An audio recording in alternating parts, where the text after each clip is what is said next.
Hello, namaste, beloveds. I hope you're having a good day and a good Friday, going into a good weekend.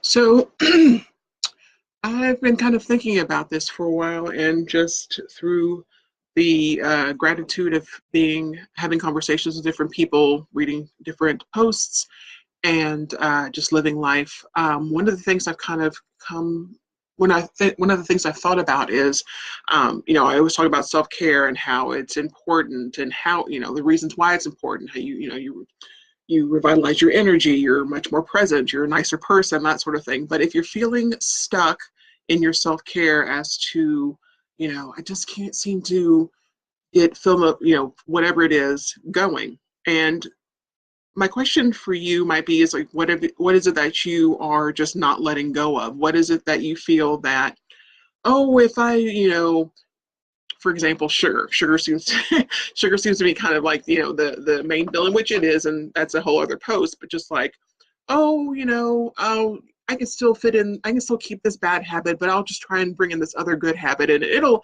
all balance out. I actually fired a client for doing that. She did yoga every day. She was diabetic. She had neuropathy. Smoked and thought that the yoga would cancel out the smoking. And I stopped taking her as a client because I felt that that was just not that's like that part of, that was a deal breaker for me. You can't, no. So what is it that you are not letting go, that is just not serving you at all? But for a variety of reasons, fear, more times than none, the main reason why we can't let go of things that aren't good for us, in order to bring in something that we know will be better for our spirits. And I get it. I get fear. Oh my God, I get it. And I tried this whole, I'll hang on to this thing that I know is not serving me. I'll just bring in all this other good stuff and try and like have them coexist. Some things coexist well, but really bad habits that aren't good for you just don't, because there'll always be all these excuses as to why you need to hang on to that bad habit. And it just, hey, Stephanie, there's just some things that don't coexist together, like smoking and feeling that yoga will cancel that out.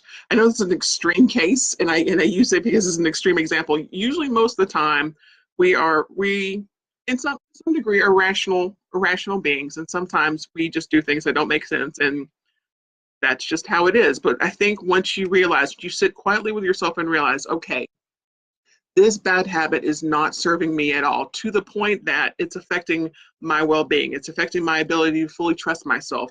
It's affecting my ability to fully find 175,000% of my worth. And of course, with worth, it affects, how confident you are, how willing you are to fully love yourself, how willing you are to fully speak your truth when something is just not really Jan and Han in your universe. And it's not really working, but you're afraid to share it for whatever reason. Again, it's going back to fear. That's why self-care is so important. When you own your ability to make a stand in your own behalf, know what you like, and know what's a deal breaker, and being okay with that, and slowly but slowly communicating with people. I don't, I'm in a different place now, and I'm just not feeling it anymore. And I've actually said pretty much that verbatim to people, like, I'm just not feeling that. And in the beginning, it feels a little weird, because you're saying no to someone. And as people pleasers, healers, God bless us, we are fantastic in our nurturing and our loving. But sometimes we take people pleasing too far. And again, I get that. Our old story of how we're raised, oh, this is how I always did it, so I'm going to continue to love and nurture people. But if it's at your expense of your health, well-being, and your ability to take care of yourself, how good is that bad habit for you? Again, there's nothing wrong with loving people and supporting them and nurturing them. But if it's at the cost of your own health and well-being, it's up to you to revisit and look at, okay, something's not working. What's up with that? And usually, if you start and start to look at, okay, well, I'm not eating well, so what's up with that? Is it because I don't feel like I have enough time or money, or if I'm hanging out with people that are just like, yeah, woo, whatever, Wild West eating? I don't know what's, yeah. So maybe that might be it. And maybe just make one tiny change. Like, for one day you go just be uber healthy and just see how you like it. And like, oh, whatever. I know for me, because I'm a stubborn, I can be stubborn and really resistant to change, just based on fear. One of the things that I did with my well, it was a conversation I had with my chiropractor. Super cool dude. And one of the things I love about him is that he was just like, I'm going to share with you some things that I know will help you and keep you out of my office quite so much. And which is basically eating like the foods I was eating, because I was still on a college diet of pasta, butter, salt, and pepper. Woo! And he was just like, you can continue to do this, but you're not going to maintain your adjustments. You're going to be wasting both of our time and your money. And I'm going to eventually quit you. I'm going to fire you. And I'm like, oh, that for me was what I needed to make the change. Because I was just like, oh my God, I love pasta, blah, blah, blah, blah, blah. And I still do.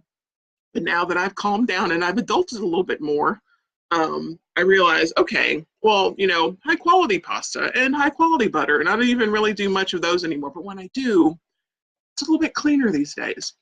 And what helped is making, at the time, felt like a huge shift, but it was still just super tiny, tiny, tiny, tiny, tiny, tiny thing. I just changed the type of pasta that I was eating.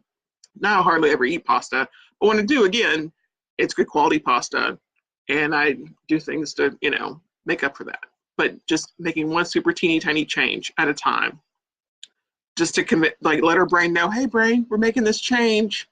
It's, and the brain's just like, okay, it's a little teeny tiny change, no big deal, because when you throw all this tons and tons of newness, just like, the brain freaks out, and then it's just harder, and then you end up just backtracking and eating your fills and just drinking your feelings and all sorts of not fun things. And then you start the cycle of shame and guilt because you couldn't trust yourself enough to feel worthy enough to make these changes that you knew you needed.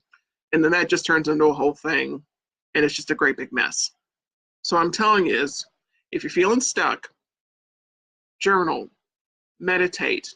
If the thought of sitting still for like longer than 60 seconds is like too much, talk to a trusted friend who will hold space for you. And I hold space where you're like, yeah, I get it. I totally feel where you're feeling. Not, oh, yeah, screw that. Don't do that. It's just driving you crazy. No, a good friend will hold your hand while they know that you're trying to make a change. That's for your highest good. That's a good friend. And that's an A quality friend. And then there's B, C, and D. D being like, probably should not hang out with them a whole bunch, but send them love, because that's what's going to win all this is love. And I get change and the fear. Believe me, I understand. If there's one lesson that I've learned out of all of this self-care work on myself, and as I share information with others, is you just have to address fear with love. And I know sometimes that's really, really freaking hard, especially with everything going on in the world, where a lot of people are feeling triggered by the bullying and the restriction of our rights and things like that. Oh, flame on! I get being angry, totally. I get that. But one of the things you're going to have to ask yourself is, how can I address this with love? Because love is powerful. And I know, and some people are like, oh, that's sappy. It's powerful stuff.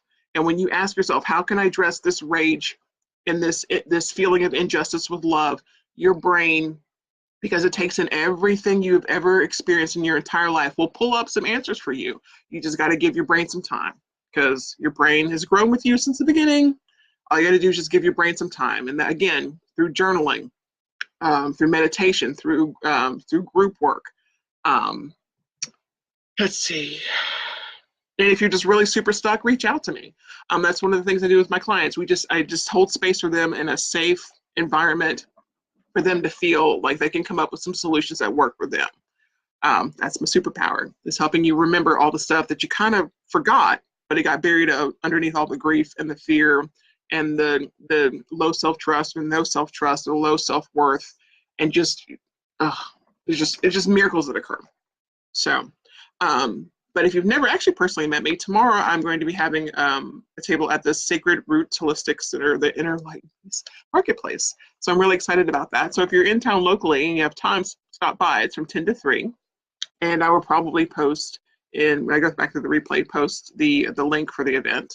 And if you're not local, just reach out to me and let's see if we can just figure something out so you can get unstuck. Because I know you're tired of being unstuck, but sometimes you might not have a direction on where to begin.